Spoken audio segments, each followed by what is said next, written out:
Αγαπητοί συναγωνιστές. Dear comrades, friends, dear guests, we have reached the end of an extremely interesting international meeting on debt, national currency and democracy. Speaking on behalf of my comrades, my combatants, I must confess that this meeting has helped us in becoming aware of two basic things. First of all, we are not alone in this struggle.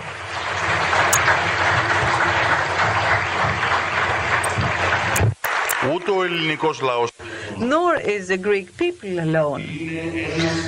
There is a common enemy that each people first and foremost must defeat in their own country before defeating the enemy at an international level. Secondly, during the meetings and the proceedings of the international meeting, we found out that we have common starting points and common goals that will allow us to build closer relations for common action and common struggles. Between us, we already have built relations of camaraderie and solidarity. And before I proceed to articulating some thoughts on the issues that have been discussed during our meeting, I would first like to thank for their extremely good work all those comrades who have led to this meeting becoming real. And I must confess that they have been very professional.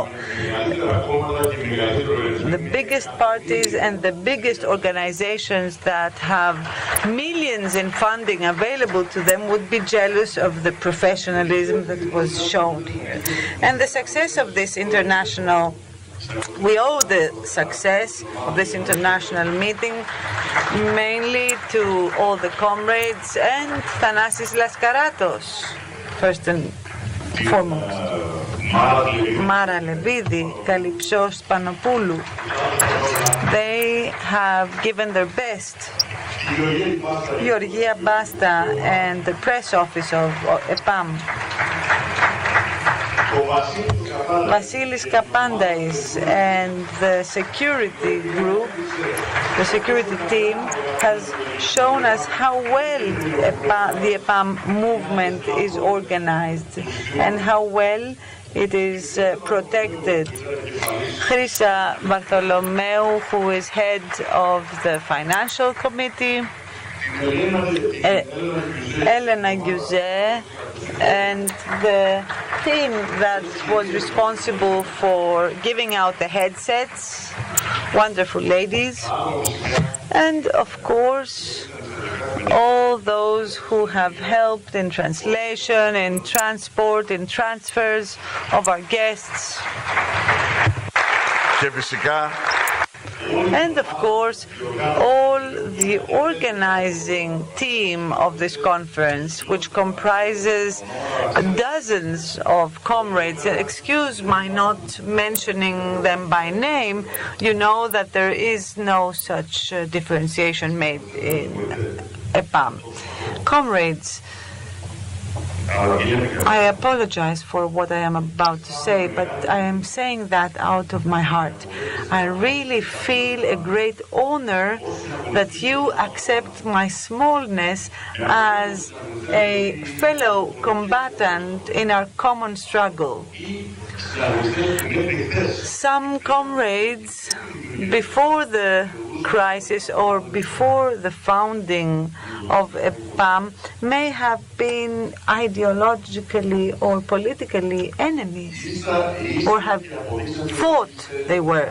But you have proved that you are the best, and that is why I am optimistic about the outcome of the struggle. There is no way for us to be defeated.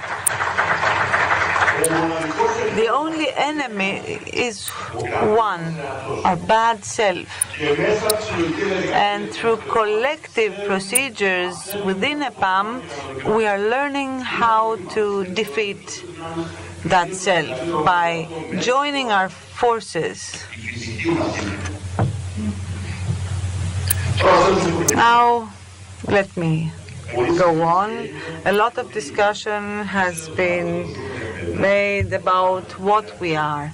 And we are asked every now and then by a lot of people. Some questions are put in an ironic way, some in a neutral way. They ask us, are you right?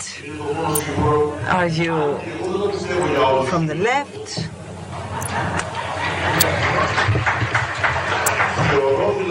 I believe that the governments ruling in this country, and not only this country, almost all the countries on the planet, are actually a carcinogenic mutation of man that should be eliminated from this planet. Otherwise, the planet itself is going to be eradicated. But the difference of man from all other animals on the planet is that man lives in countries, in homelands. We are not nomads. And this makes us different from seaweed, from fish. We have settled somewhere, and we have written the history of our fathers and forefathers. We have made the tradition of a whole people, and this is the particular nature of mankind. So we are patriots. We're not nationalists, but patriots. And we are patriots because we know that without a homeland, no social or political conquest for the people can be achieved. We know, or rather some say, that this is a class struggle. I don't disagree, but the class struggle of capital, of money markets, and of political personnel is aimed at demolishing structured states, organized states, and this struggle has nothing to do with patriotic duties. The class struggle of the workers and of the large majority of people living from their own work is first and foremost the pursuit of their country for themselves. In this sense, the workers themselves will gain the right to be their own household masters and the masters in their own homeland. This is the absolute, the uppermost class claim of our era against a globalized dictatorship of the capital and the money markets. Why are we saying that? Because the struggle for national liberalization and for social maturity go together, hand in hand. It cannot be done otherwise.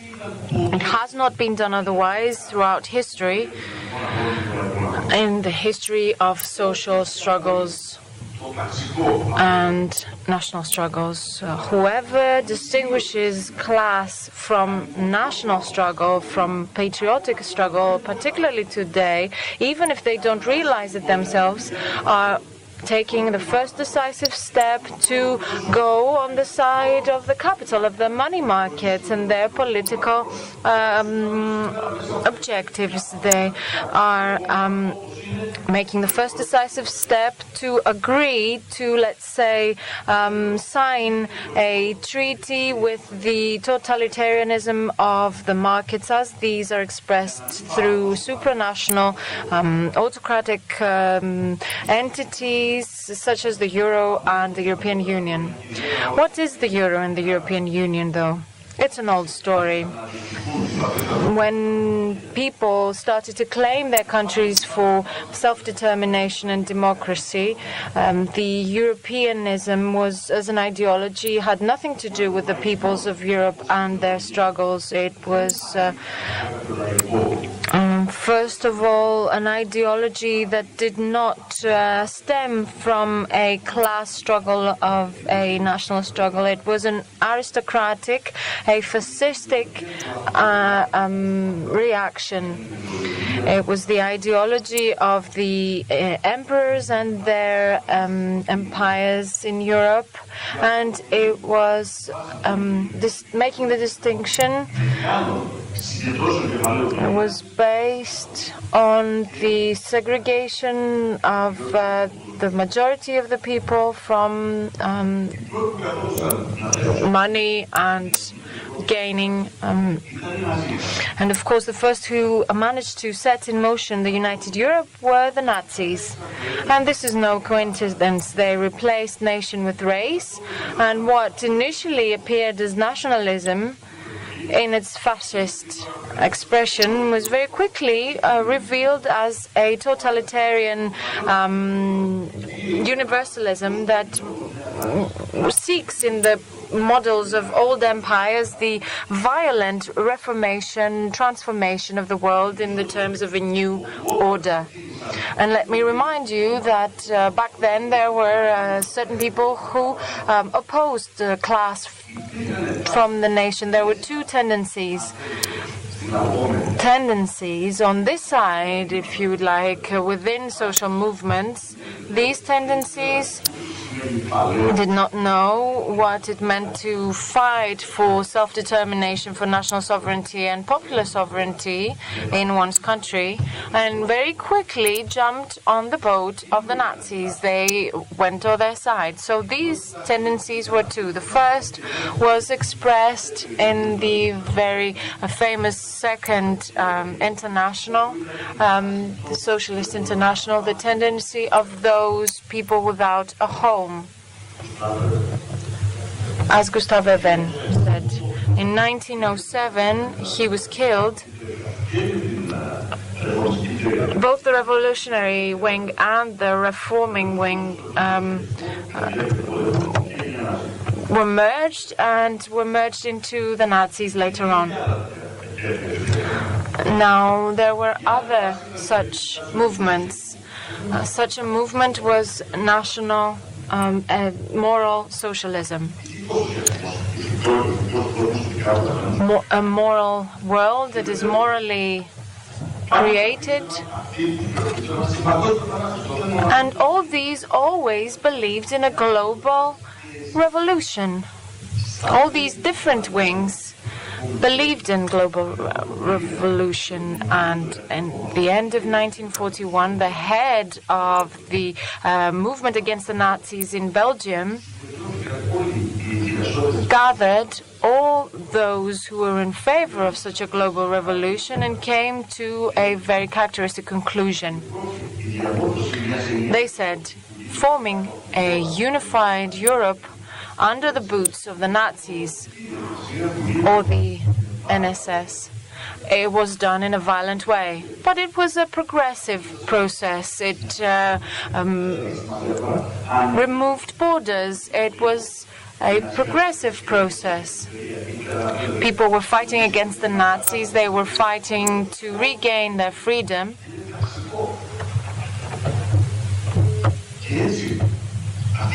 And in this way, they said a very simple thing. If the Nazi boots, the SS and Wehrmacht, managed to achieve something that was not achieved in any other way, we must wait for the Nazi work to be concluded, and based on the unified Europe that will come out of this whole process, we will form our own social class. But thank you very much.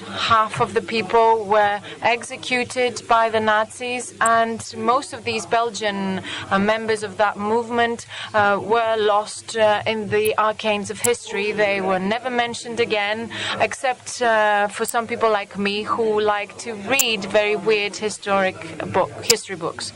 Now, what happens today is that many left movements have dominated, and this left that has emerged in the current era has not been able to express the majority of the people, the majority of the popular masses. Υπάρχουν όμως δύο έξυπνες But there are some very smart contributions, very smart proposals. Some people say, we see that the world is changing. Terrorism from the mass media and this whole propaganda against an exit from the euro and doomed to be destroyed, any country that would do that.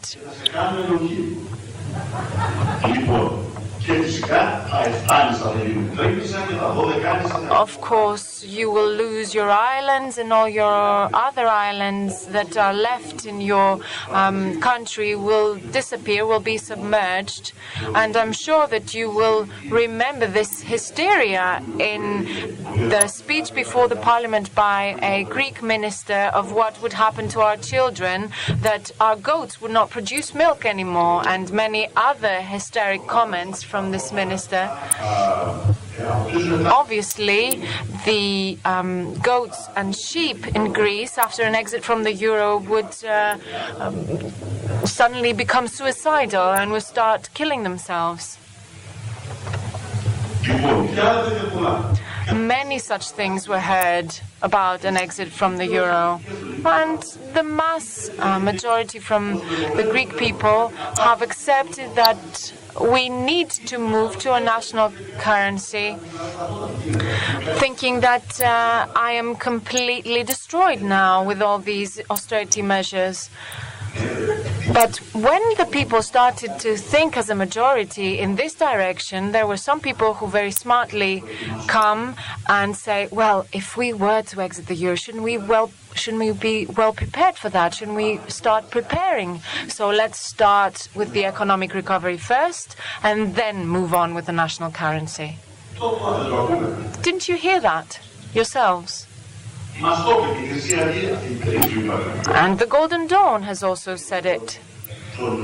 This famous gang of criminals has said that before the national parliaments. We are nationalists and patriots also, these Golden Dawn members said, but economic recovery first. That's what we should do. That's what we were told. Don't break free, don't break loose from the yoke, but first of all prepare the recovery. Now, another aspect is that we were told to negotiate first and then move on to a national currency. So give them the ability to take any countermeasures against us to completely destroy us, completely change the face of this country, and then this completely destroyed country can move on to a national currency. But this is irrational. This makes no sense. This country cannot stand the negotiation, not even for another week. There are about 800 new unemployed people that are added to the unemployment levels and percentages every day. We're not even talking about poverty and misery in Greece. We all know about what is going on. So what would we negotiate? Would we negotiate our death? And let me add something here. Scientists say that monetary changes are first undertaken and then announced. Why is that? It's because you want to avoid their impact, the consequences on the peoples, and any countermeasures. Are you crazy? Would anyone announce, I'm going? In that case, they would tell you, oh, come and talk about it first. You don't want to go, really.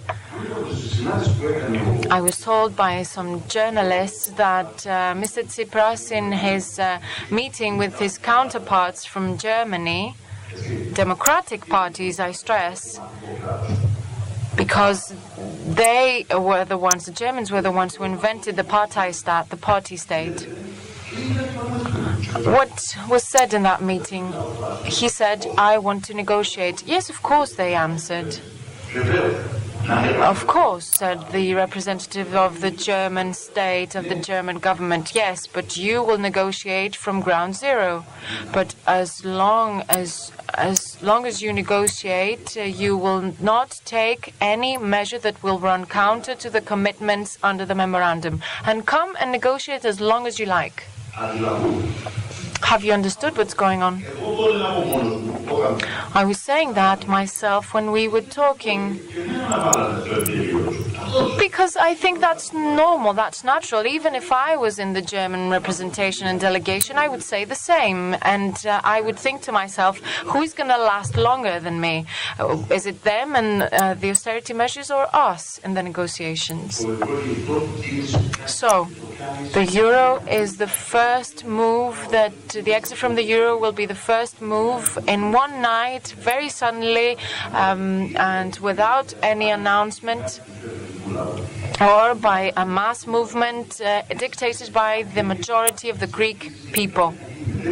It must be done in such a way in order to avert any countermeasures or any other consequences. And this is done based on a plan that would be based on a people's procedure, a popular procedure. A few weeks ago, in early November, and this is to give you some food for thought, there was a conference held in Athens financed by the Ford Institution, the Ford Foundation, a very well-known foundation that was imposed on us since the Civil War in Greece.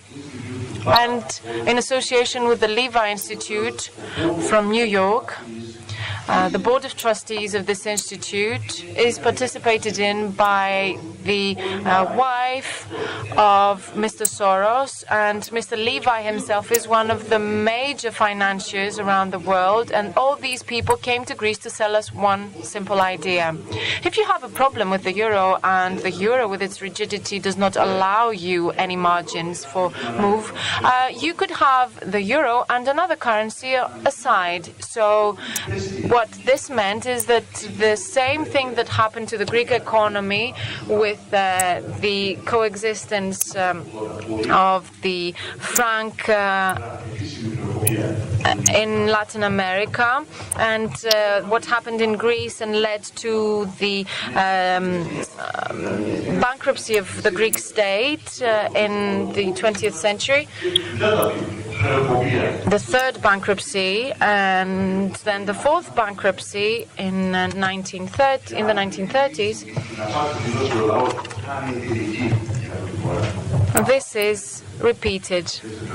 If the people do not provide a solution and an answer, we will not escape from this vicious circle. And this is also what happened under the German occupation to the Greek society. Also with the Greek drachma, and the Greek drachma that was printed in those days by the Germans, and in the end led most of the households in Greece to extreme poverty. Now, first of all, we need to make sure that the public debt is not a fiscal matter. Unfortunately, the problem is that neoliberalism has even affected the way we think nowadays. When you hear about debt, you think of the balance of payments, the fiscal balance, and what you need to do to consolidate your accounts. But public debt seen in this very strict and very limited financial aspect is a wrong approach. It's a relation rather of power, of exploitation, and of enrichment, and of subordination. If we analyze state debt and public debt in this way, then we will discover that the public debt is one of the main historical ways that people and elites have made sure that the state has moved on and continues to be in the hands of a very specific elite, a very specific class, the aristocracy of money. This parasitical class, which has financial claims on a country, and in a way, through public debt, can buy an entire country. It is on the basis of the public debt that the modern political, economic, banking system has been erected, has been constructed. If public debt did not exist, we would not have a central bank or a tax system as we know it today. We wouldn't have a sold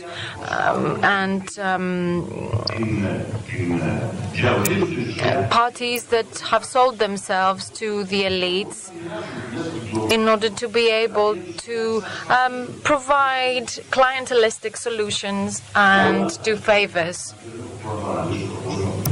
I don't have much time to analyze all this, but all these aspects have to do with public debt. Also, public debt is a form of fiat and, let's say, virtual capital, which consists in claims, in debt claims, and through the state it's transferred to the entire. These claims are, let's say, transferred to the entire society. Now, also, the public debt is one of the main functions of generalized devaluation of the capital, first and foremost the fiat capital in crisis conditions, and we see that this is at the same time one of the main exits from over-amassed money capital. The more capital has been accumulated, the less it can be distributed in production by using the working capacity of workers. So this capital that cannot be distributed either has to die out or it has to bear interest. In order to bear interest, it needs to find people to lend to. Now, today we have 50 banks, and I can confirm this to you. There are studies to underpin this. 50 banks in the world have $1,200 trillion, so 20 or 30 times the global GDP.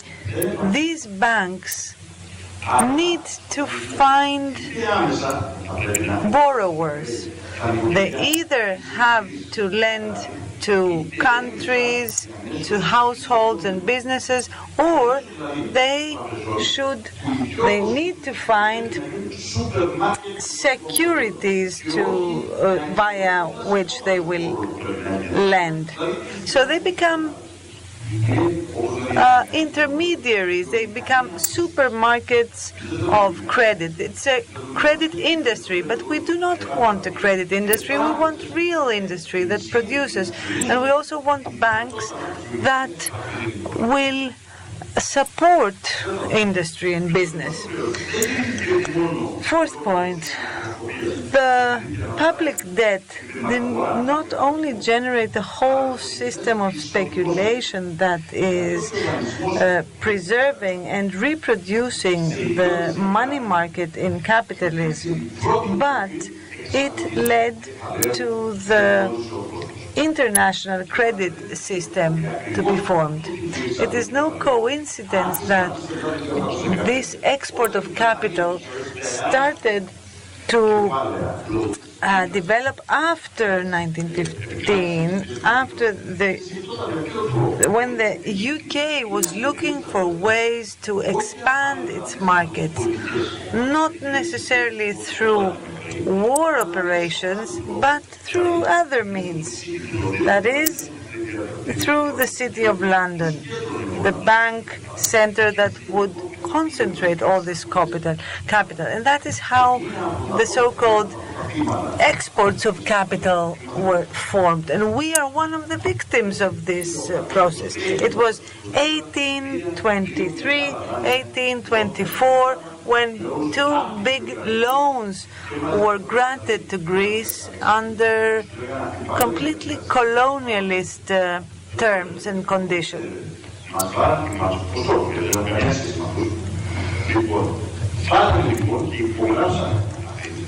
So they made us, they made the Greek nation to sign, or rather the Greek people, the people of Greek origin. So either it was an independent state or they were under Ottoman rule, they had become debtors. So the problem of relief, of society's relief and economy's relief from the debt is one of the major political objectives of a people. In the era where money was born as a means of expression of value in transaction and as a means for money making, interest was born too. So it was in the year 2520 before Christ, under Hammurabi, that this was created.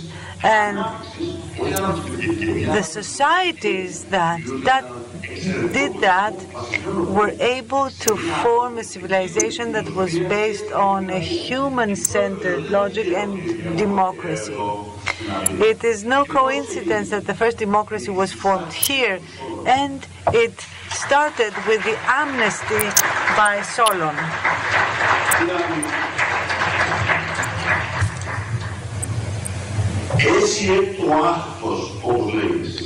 Sisachthia in Greece, that is, get rid of the debt, relieve the people from the huge debts that they had to bear. And it was the basis on this sisachthia, on this amnesty, that the classical democracy was formed. The debt that accumulated, and it was the debt that was accumulated later on that led to the collapse of the Athenian democracy. So what is realistic? What should one realistically do? History is full of ruins, of remnants, of plans and proposals for debt relief as a result of the goodwill of the lenders. Let's go and find an arrangement with them. I can assure you that it will not lead to any result. Take any country that has achieved a debt write-off, including Greece back in 1939, when the Belgian debt was written off. But can you name one country that unilaterally wrote off its country and had and secured the happiness of its people, there is not one such country. The unilateral write-off is always a political action of the people. Otherwise, the co-lenders will exploit the debtors. The only practical example, so there's always a trade-off that has to be achieved. There is no write-off without a trade-off. We need to go to a unilateral write-off of our debt through the struggles of our people. There is no other option for us. Μόνο με αυτόν τον τρόπο μπορούμε να επιφέρουμε And to do so, we need to gain national and popular sovereignty. Only in that way can we achieve debt relief, which is so necessary for us to regain our stability. And how can we gain national and popular sovereignty? Only in one way, by subverting today's regime of colonial occupation through a popular upheaval. There is no other way, a popular uprising. There is no other way. They have left us with no other choice. We have tried everything, demonstrations, strikes, whatever you have. And what we got was a chemical war against us. We were hit. We had mercenaries go against us.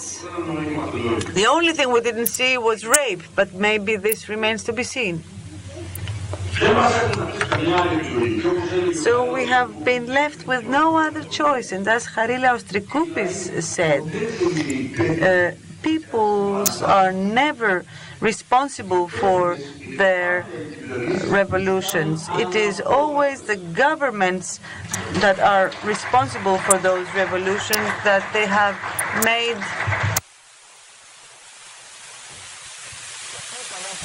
unescapable. And let us clarify this term, because there's some propaganda, some handbooks in the internet on revolution. And when they hear revolution, they think of blood, chaos. No, revolution is the possibility of the people themselves to create their own justice against the whole structure of justice that has been imposed on them. This is what revolution is about. And we have tried that 17 times after the ousting of Otto in 1865. And this revolution is not only inescapable, it needs to be flanked by a popular assembly that will lead to a new constitution. Without that, the people cannot tell the lenders that here we have a new store that is operating under new management. Και αν ρωτήσουν πού θα τους βρούνε στις... And if they are asked by the lenders, where can we find the previous guard, you'll find them in prison, where they belong to. Για το σκοπό αυτό... It is for this purpose exactly that EPAM was set up. And it is for this purpose that EPAM organizes and prepares popular forces. This popular uprising is already being gestated deep in society. The people does not want to be ruled and governed in the way they have been until now. This recipe is explosive, and as history has shown us, this is the prelude of any big social revolution. So welcome to pre-revolutionary Greece.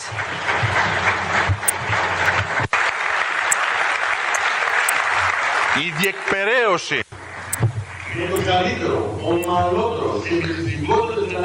to carry out this aim, to carry out this mission of the Greek people is the duty that EPAM has set for itself.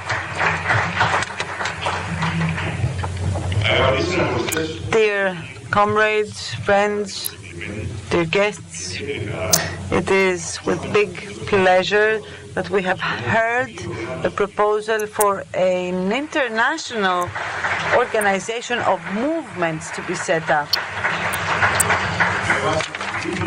based on the common philosophy and the common positions that seem to be shared by us. And this is something that we fully agree to. We have closely followed the different approaches on this international organization, the way that it should be set up and its size. We as EPAM would like to see an international organization of authentic popular movements being set up, an organization that will contribute to the national liberation of each people.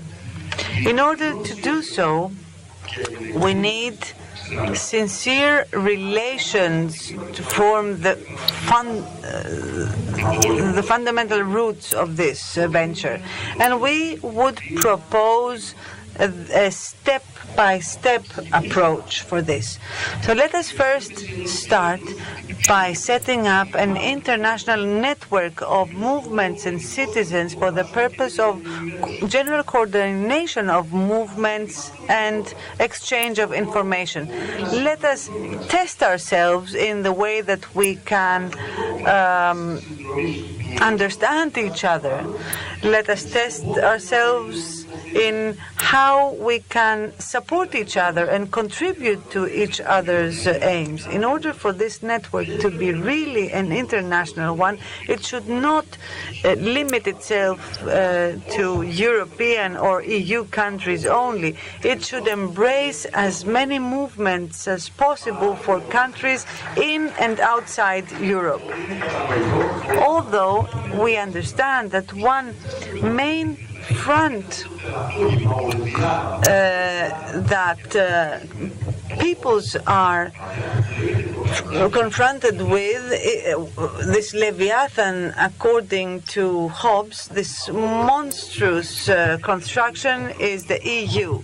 So we would like to have a global movement against national mechanisms of subordination of people.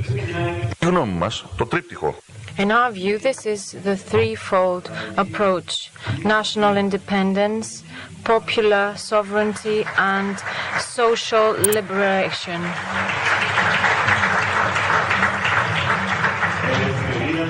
Freedom, equality, and comradeship for all peoples and for all countries without exceptions, in which the individual's rights as a worker and as a citizen, primarily the right to self-determination, the right to cooperation, the right to personal and collective dignity, should be respected by everyone, bar none.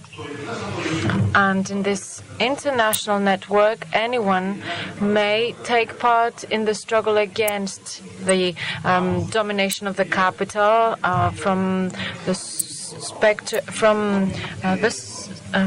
aspect of freedom, equality, and comradeship. Any movement, any citizen, any fellow comrade that will take part in this network will uphold this value of being independent, autonomous in their actions. We will not have any kind of guidance of a guiding center, and any citizen will preserve his or her independence of thought and will take part in this common struggle, in this joint effort, work collectively in fostering relations of comradeship throughout the countries, across countries.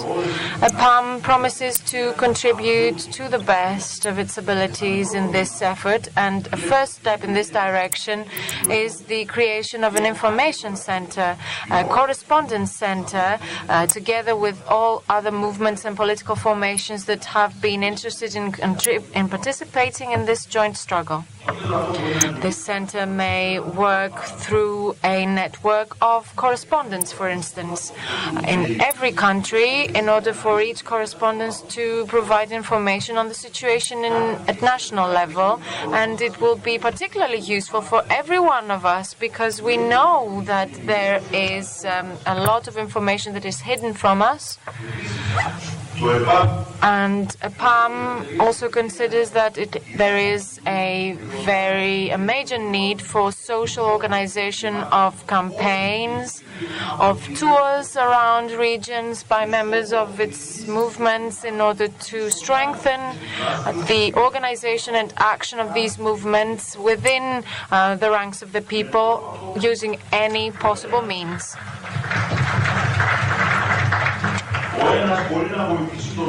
One and all can help towards helping their countries, reinforcing their countries, and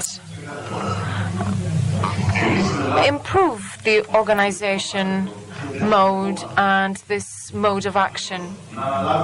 First of all, as Greece, we undertake as soon as possible to have such a campaign of speeches, of events around the country, and given by members of movements not only from Greece but from other countries as well, countries that are facing the same problems as Greece. And also we promise to contribute to other such corresponding events and campaigns in other countries if we are asked to participate. Our goal is to show that no people, no movement for social liberation will be alone in this struggle against the capital.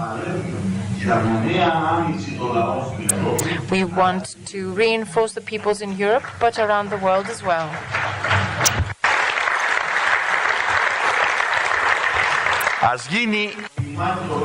Let this struggle of the peoples against the supranational autocratic regime of Brussels to become the starting point for regaining our national sovereignty, our social sovereignty, in order for each person to be the household master in their own country. In order for this same right to be recognized in their own countries and in other countries around the world. This right that was formulated throughout the generations of different peoples, throughout movements, social movements, movements against tyranny, against the totalitarianism and autocracy for 2 centuries now.